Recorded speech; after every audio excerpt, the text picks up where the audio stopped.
గురుగారు, నరదిష్టి, నరఘోష ఉంటే ఎంత కష్టపడినా కూడా ఉన్నత స్థాయికి వెళ్ళలేరు. అలాంటి వాళ్ళకి మీ దగ్గర ఏదైనా పరిష్కారం ఉందా? అద్భుతమైన పరిష్కారం తల్లి. క్రితంలో కూడా ఎన్నో వీడియోస్లో దీని గురించి చెప్పే ఉన్నాము. ఓకే.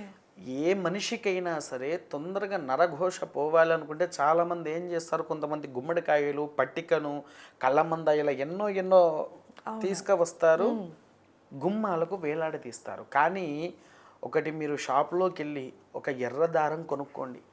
ఎర్ర దారం కొనుక్కున్నాక నీటి ఏనుగు నాడ అని వస్తుంది తల్లి. అంటే ఒక గాజులాగా ఉంటుంది, ఈ విధంగా ఉంటుంది తల్లి. ఓకే. ఇది ఎప్పుడైతే మన ఇంట్లో గుమ్మానికి కట్టుకుంటామో మన ఇంట్లో ఉండే పరిపూర్ణ నరఘోష శత్రు సంహరణతో సహా తీసివేసే అంత గొప్ప ఆయుధమే ఈ నీటి ఏనుగు నార అంటాము తల్లి. సంపూర్ణంగా అంటే ఇవి కొన్ని చోట్లలో వదిలిపెట్టేసి వెళ్ళిపోతాయి.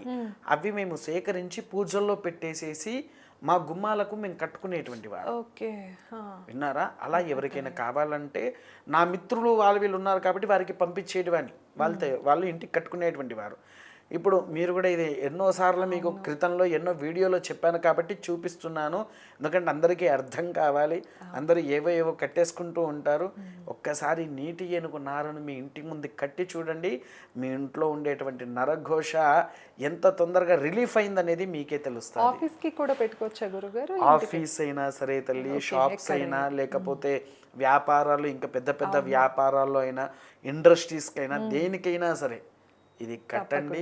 నరఘోష అనేది నివారణ అవుతుంది తల్లి.